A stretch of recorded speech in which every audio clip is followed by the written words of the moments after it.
Bueno, la formación de la notocorda, lo que estamos diciendo ahora.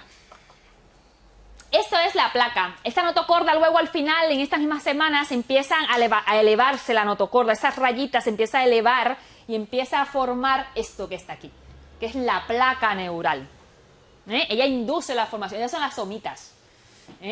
Induce la formación de esta placa neural y eso es lo que va a ser el tubo neural. Esto cuando empiece a plegarse, empiezan a subir los dos extremos, empiezan a subir y empieza a fusionarse los dos extremos. Y eso es lo que se llama el tubo neural. Y dentro va a quedar un conducto, ¿vale? Y eso se empieza a plegar.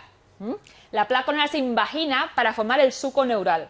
A los dos lados se elevan los pliegues neurales más prominentes en el extremo craneal. Empiezan a fusionarse por el centro y luego a la parte craneal y luego la más caudal. No es en orden de craneales, sino primero la del medio y luego la craneal, por sitio. Si tenemos problema en el cierre del tubo neural, entonces tenemos las desgracias que vamos a poner fotos. Vamos a poner fotos de estos niños que tienen problemas en el cierre del tubo neural. Algunos son, las más frecuentes son incompatibles con la vida, porque mueren en el momento antes de nacer o en el momento del nacimiento fallecen, y otros sí viven, pero tienen unas consecuencias graves, de parálisis, cuadriplegias, parálisis y espina bífidas, pero son espinas bífidas también importantes que provocan paraplegia muchas veces, porque se invagina la meninge. Ahora vamos a ver. Bueno, este es el tubo neural. Cuando se pliega, fíjense que empieza a plegarse por el medio y luego se va cerrando, ¿vale? Pero empieza a plegarse por el medio, por las somitas. Tampoco es importante saberlo exactamente. Nosotros vamos a ser ni embriólogos, ni ginecólogos, ni matronas, ni no vamos a ser. Y además la matrona tampoco domina esto. La matrona tampoco va a dominar esto, La matrona domina el foco, que estemos en los movimientos fetales bien y que todo el líquido esté bien y esas cosas. Pero el desarrollo como tal, el embriólogo. El tubo neural y la genetista, por supuesto. El tubo neural aparece más o menos en la tercera semana, en la gastrulación, la tercera semana de vida. Por eso, señores, es importante lo del suplemento. Si no sabemos que estamos embarazadas, no estamos tomando nada. No tenemos suplementos. Se deriva de una región del ectodermo. El ectodermo da lugar, la placa del ectodermo es la que da lugar a la placa neural. Los pliegues de la placa neural se comienzan a unir para formar el tubo neural. De esta manera, la fusión de los pliegues empieza en la región cervical, procede en dirección cefálica y caudal. En la región cervical. No es que sea en el medio, en la región cervical, y luego procede en la región cefálica y luego caudal, lo que yo decía anteriormente, ¿vale? Dándose el cierre del tubo neural. En la parte cervical comienza y luego se cierra caudal, cefálico y luego caudal, hasta que el tubo completo cerrado. El tubo completo cerrado. Ahora vamos. Bueno, hasta ahí. Eso. Luego viene la organogénesis. Después de esto, que es la gastrulación, se implanta el ovocito y entonces luego empiezan a formarse los órganos. Yo no voy a ponerme aquí a hablar cómo se forma el riñón, cómo se forma el hígado, porque si no estamos aquí hasta mañana por la mañana y no, porque yo no he comido todavía. Entonces, vamos a hacer otros conceptos que también están en el libro muy así dispersos y a mí me gustaría darlo mejor, más definido, más pequeñitos, más claro, porque la verdad que yo estuve leyéndole el folleto y no. Cualquier célula que presente capacidad de diferenciación es lo que se denomina célula madre. Siempre nos preguntamos eso, las células madre, lo que es la investigación de las células madre. Entonces, mira, ya que estamos en biología, vamos a hablar de célula madre un poquito. Entonces, cualquier célula que presente, y estamos con la vorágine también esta de que vamos a congelar cosas y vamos a descongelar y vamos a clonarnos y no vamos a clonarnos y que si nos clonamos y que si esto está contra la iglesia y que si contra la ética, contra todo el mundo, bueno. Pero bueno, existen. Cualquier célula que presente capacidad de diferenciarse es lo que se denomina célula madre. Una célula madre es una célula que tiene capacidad de que yo la pongo aquí y me haga un tejido a partir de esa célula, ya sea el riñón, el corazón, bueno, las células cardíacas, células renales, es una célula tan potente que es capaz de formarme cualquier tipo de tejidos. Es una célula madre. Es capaz de diferenciarse en otros tejidos. pero también tiene su clasificación. Es una célula madre, pero puede ser también una célula madre totipotente. Una célula madre pluripotente, multipotente, unipotente, depende de la capacidad de diferenciación que tenga. Que no es que ustedes se van a aprender todo eso, pero que sepan que las células madre totipotentes, por ejemplo, que lo que es el cigoto, que yo decía. El cigoto, cuando existe la fecundación, cuando fecunda el óvulo con el espermatozoide, se forma el huevo, ¿no? Que es el cigoto. Eso es una célula. Al principio es una célula, ya luego se divide. Pero esa célula, cuando es fecundada, eso es una célula totipotente. ¿Por qué? Porque da lugar a un individuo entero. Esa célula va a dar lugar a un individuo. Entonces es una célula totipotente, es capaz de multiplicarse para dar lugar a un individuo. Vamos a seguir. ¿Qué creo que es? Bueno, célula madre que es capaz de diferenciarse en varias células, en varios tipos de células. Una célula de célula nerviosa, célula de sangre, glóbulos blancos, plaquetas, todas las células que están en el organismo. Totipotentes pueden crecer y formar un organismo completo. Componentes embrionarios, extraembrionarios. Por ejemplo, el cigoto, lo que yo les decía ahora. Células madres pluripotentes. Forman linajes celulares y están presentes en distintas etapas del desarrollo embrionario. Para estudiar el desarrollo embrionario, células madres germinales, derivadas de los esbozos humanos. No hay que aprenderse nada de eso. Saber que existen distintos tipos de células madres. Las multipotentes solo pueden generar células del mismo linaje, de origen embrionario, es decir, de las del mesodermo, de origen embrionario. Si ustedes del mesodermo solo pueden originar células o tejidos de ese origen, de esa capa. Células unipotentes son células progenitoras, tienen la capacidad de diferenciarse en un solo tipo de células. Por ejemplo, las células musculares me diferencio, me divido y voy a hacer células musculares. Y ya está. Lo único que tengo, porque tengo información para hacer una célula muscular. Sin más. Son células madre, pero que no existen células madre diferentes. Unas que dan un organismo, unos que pueden dar se pueden estudiar para hacer un embrión. Bueno, sin más. ¿Qué cosa es la diferenciación celular? Es el proceso por el cual células sufren modificaciones en sus estructuras, en su citología, dando lugar a una forma y una función determinada durante el desarrollo embrionario o la vida de un organismo pluricelular, especializándose en un tipo de célula. Eso es la diferenciación celular. Modificaciones de la estructura de la célula que da lugar a una función determinada. En el desarrollo embrionario o en la vida del organismo. Por ejemplo, en el desarrollo embrionario es durante el desarrollo embrionario. Las células que se diferencian y van y se forman, vamos a formar el sistema circulatorio. Y se diferencia célula. Y durante la vida de un organismo, ya el organismo fuera formado, desarrollándose, son las células que se están diferenciando, que son las células, por ejemplo, musculares, se están diferenciando y tienen información para ser células musculares. Y van a seguir siendo células musculares, no tienen otra información. Esa es la diferenciación celular. Células que adquieren las características o cuando lo que dijimos en la clase pasada, tienen unas proteínas internas específicas que dicen que van a hacer una función determinada. Entonces, esas células se diferencian para realizar ese tipo de función. Esto es lo mismo, un poquito más desarrollado. Los distintos tipos de células, como las neuronas, fibroblastos, contienen la misma información genética. Todas ellas tienen una información genética. La diferencia radica en que cada tipo celular sintetiza lo que estaba diciéndole ahora. Cada una de ellas sintetiza un ARN específico porque sintetizan unas proteínas específicas de acuerdo a la función que ellas realizan. Entonces se diferencian así. El proceso por el cual las células adquieren características especiales en cuanto a morfología, es decir, su forma y su función, se denomina diferenciación celular. Una célula muscular no va a ser una célula nerviosa, va a ser una célula muscular. Se va a formar la célula muscular y como ella realiza sus proteínas y su formación genética es de célula muscular, no se va a formar a partir de ella una célula nerviosa, es un muscular, ¿vale? Entonces se diferencian así las células, ¿vale? Su morfología y su función, cuando se adquieren su morfología y su función a partir de la diferenciación celular. La diferenciación celular depende de cambios de la expresión genética que permite a las células dividirse y convertirse en células especializadas. Célula huevo, embrión, y el embrión, bueno, que da lugar a diferentes tipos de de células, a partir de las capas que presenta. Sin más. Otra cosa importante es la clonación famosa. La clonación. Que allí cuando yo vi en el folleto clonación, yo digo, oye, esta gente se me van a convertir en científicos casi, cuando yo tenga que darle esto.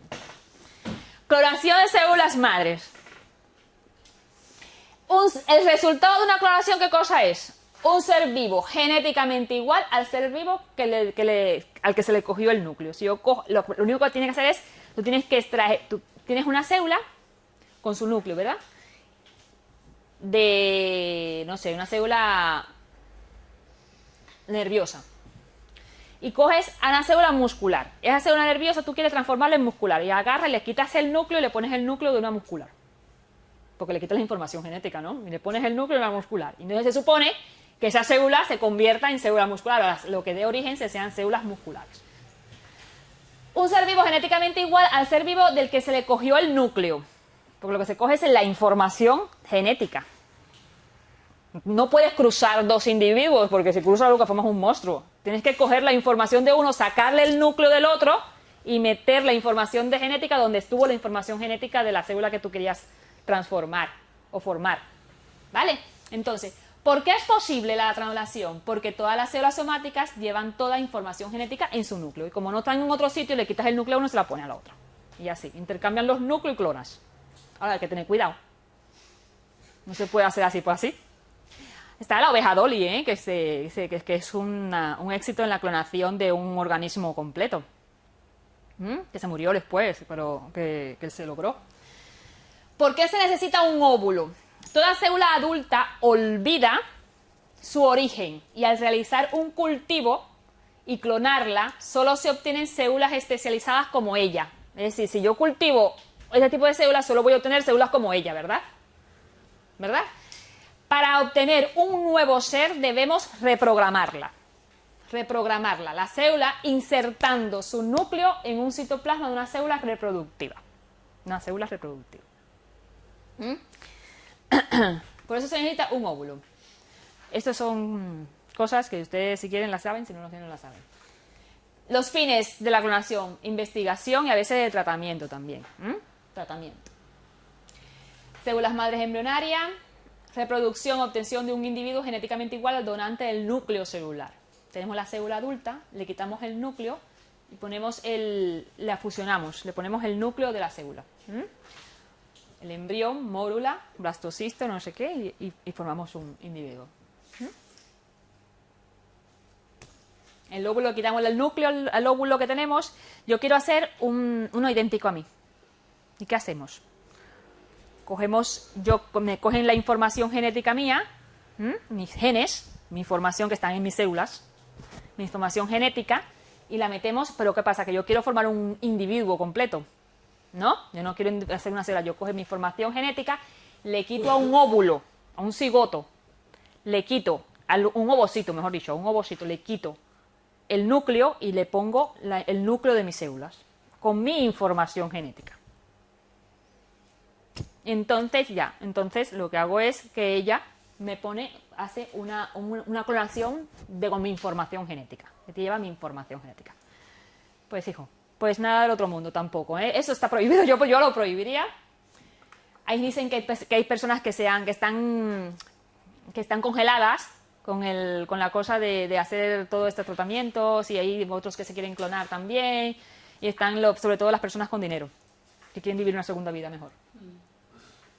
Entonces vamos a ver algunos, de lo que es la embriología vamos a hablar poco, porque no vale la pena tener que hablar todo el desarrollo embrionario acápite por acápite, no vale la pena, no somos médicos ni somos embriólogos, ¿vale? Entonces vamos a ver más bien sintomatologías y cosas anormales, cosas que nos pueden llamar a nosotros la atención. Nosotros vamos a atender, ustedes van a atender embarazadas, van a tener que lidiar con síntomas que no son los normales y los no normales, y que tienen que ponerse al loro cuando, de todas maneras no se preocupen, porque cuando tengan quinto año se van a volver a dar medicina.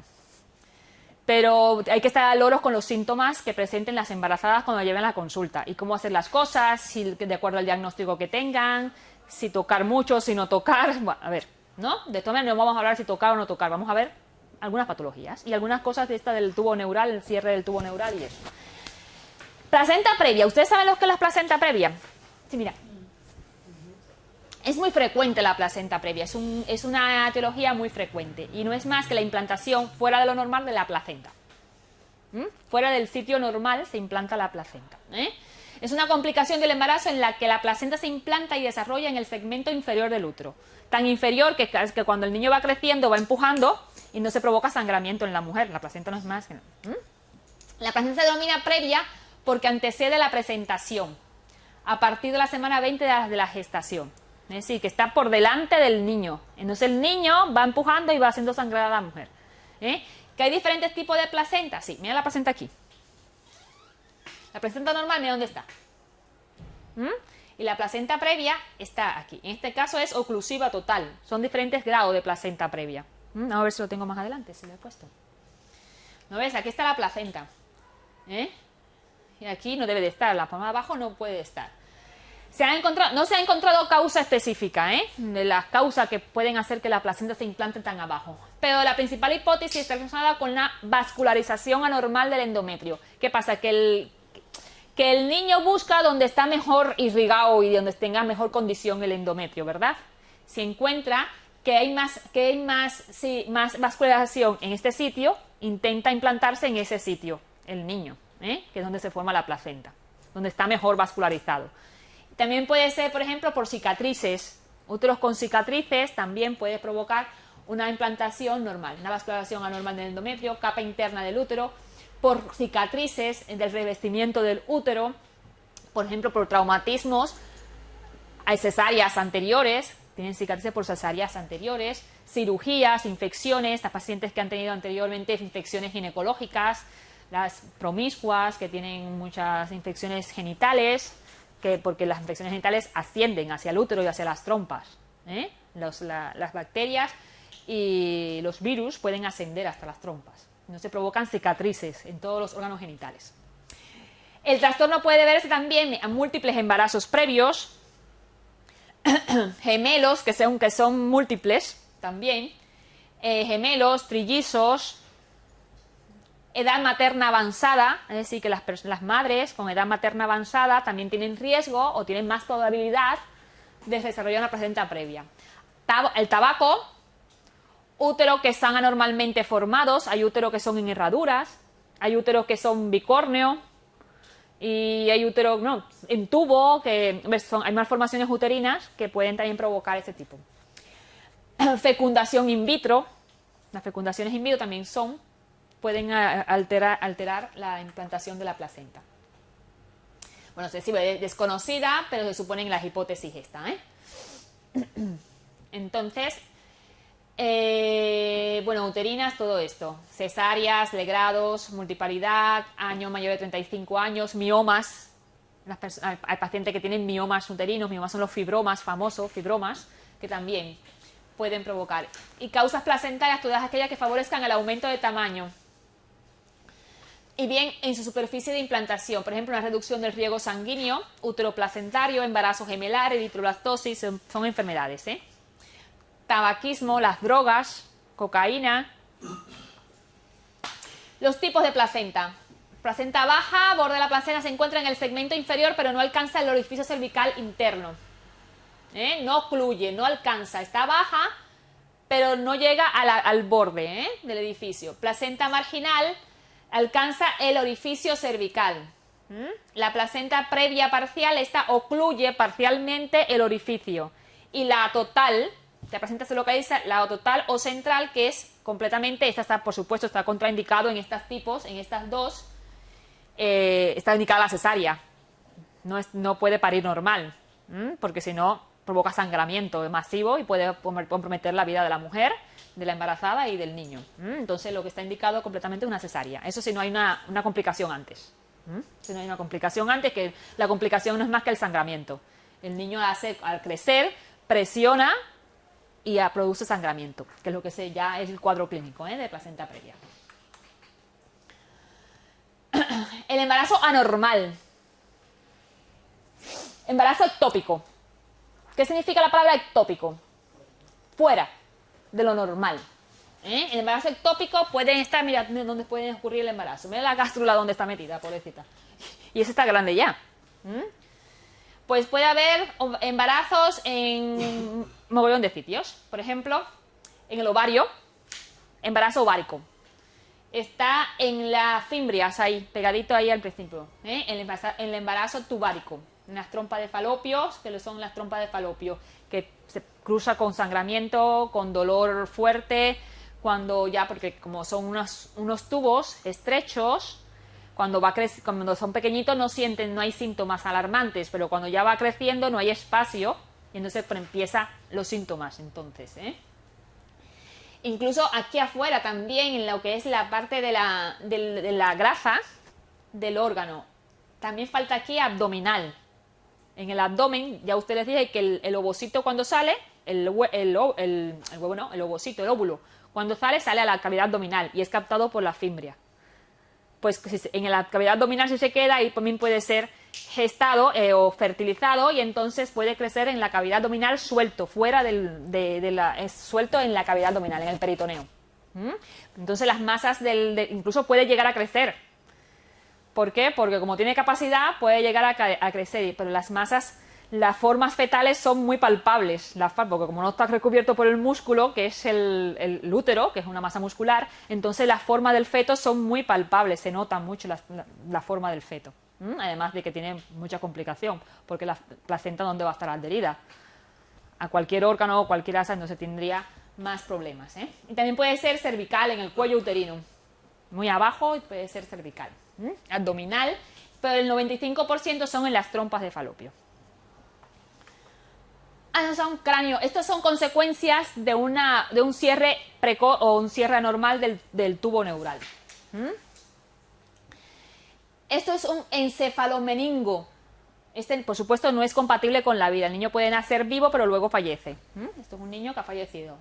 Esto es encefalomeningo. Tiene el encéfalo, lo que es el cerebro, y la meninge, todo salido a través del agujero que no se fusionó cuando se cerró el tubo neural. Tiene un cráneo meningocele, es la meninge.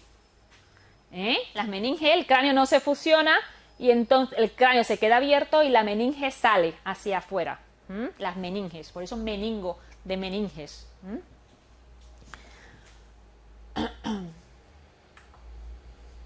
Otro defecto del cierre del tubo neural es el acráneo. Este, por supuesto, no vivió. Este falleció, nació sin cráneo, sin cerebro. Este no tiene cerebro. Eso se llama acráneo, anencefálico. Anencefálico. Esta es la espina bífida. Este lo tengo más grande, creo. A ver. Mira. Este es un mielomeningocele. Mielomeningoceles. Las meninges y la médula espinal completa sale hacia afuera. La médula espinal y las meninges. Entonces este niño, claro, va a ser posiblemente paralítico de las dos piernas, porque esto llega a comprimir tanto que al final el niño, si se salva o no se infesta o no tiene ningún tipo de problema, lo más probable es que quede paralítico. No sé, tengo otras cosas para atrás. Fecundación in vitro. Eso es lo que hacemos siempre. Aquí en Quirón se hace por un tubo la fecundación in vitro. Fecundación in vitro.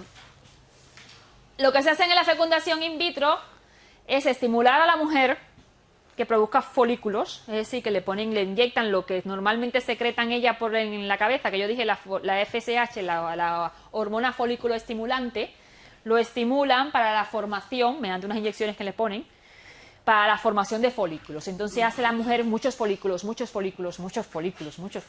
se lo extraen. Le pinchan y le extraen toda esa cantidad de folículos, lo llevan al laboratorio y cogen al hombre también, y entonces cogen el semen del hombre, lo trabajan también, pues en los mejores, entre los mejores, y hacen la fecundación en el laboratorio, en una cosa de esta, ¿cómo se llama? En una placa de cultivo. En una placa de cultivo, me lo dice, hacen la inseminación. Inseminan unos cuantos. E introducen los mejores. A ver. Estimulación de ovarios, extracción de ovocito, inseminación de los mismos, el cultivo in vitro del embrión, diferentes estadios de desarrollo. congelación, se congelan algunos, se congelan, por si acaso no da resultado uno, tener los otros, se congelan, y descongelación de embriones cuando se vayan a utilizar. Esto es lo que se hace en la fecundación in vitro. ¿Qué es la segunda parte? Porque no he puesto aquí, pero también está la inseminación artificial. Está la inseminación artificial también. Esta yo puse fecundación in vitro porque es lo que viene ahí. Pero bueno, la inseminación artificial es más o menos parecido. Lo que pasa es que no, en el laboratorio no se fecundan no se hace la fecundación, sino que es más natural, un poco más natural. Viendo que la paciente no tiene ningún problema, entonces lo que se hace es estimular a la paciente a que forme folículos. Si forma folículos, forma óvulos, ¿verdad? Entonces forma varios folículos, entonces extraen el folículo. Mejor dicho, no le extraen. En la inseminación le estimulan por eso es tan frecuente los embarazos múltiples en las inseminaciones. ¿Por qué? Porque estimulan los folículos y se desarrollan no un folículo, que es lo que normalmente se tiene que desarrollar, un folículo en cada ciclo menstrual. En esta, como está hiperestimulado, se puede desarrollar 1, 2 y 3 folículos al mismo tiempo, en un mismo ciclo. Entonces tienes el ovario lleno de folículos y puedes ovular varios ovocitos. Lo normal sería 1, pero puedes hacer 2 o 3 ovulaciones. Entonces, preparan el semen de la pareja, preparan el semen, escogen los mejores espermatozoides, los más viriles, con lo que tienen más movimientos, los que son más fuertes, más vigorosos, y se lo introducen en la vagina, en el cuerpo, bueno, una vagina profundo en la vagina en la mujer, y ellos toman su camino. Entonces, naturalmente, fecundan dentro de la mujer, como debe de ser, lo normal. Eso se llama la inseminación artificial, inseminación. Y esto es diferente, porque ya aquí te extraen el óvulo, te extraen el ovocito y lo fecundan con el espermatozoide fuera, en una placa de cultivo, y lo cultivan. Y hasta que en cierto momento, en diferentes estadios de desarrollo, entonces te lo introducen en el útero. Y esperemos que el útero esté en condiciones de recibirlo. Muchas inseminaciones son infructuosas, se llegan a hacer hasta 3 inseminaciones, creo que son 3 veces inseminaciones. Si no da resultado, entonces se puede pasar a hacer una in vitro, si no da resultado. Teratógenos. ¿Qué cosa es teratógenos? ¿Qué cosa es teratógenos? Teratógeno es todo lo que hace daño al desarrollo del feto. Esos son teratógenos. Ya puede ser agentes físicos, agentes químicos, puede ser internos, agresiones internas, agresiones externas, internas. Entonces, ejemplos de algunos, por ejemplo, el alcohol, que puede producir retraso mental durante los periodos embrionarios y fetal. En todo el embarazo no se puede tomar alcohol. En el embarazo entero no se debe de tomar alcohol. ¿Hay quien toma alcohol en el embarazo? Y hay veces que dice, y hay veces que no pasa nada. Pero no se debe porque trae retraso mental.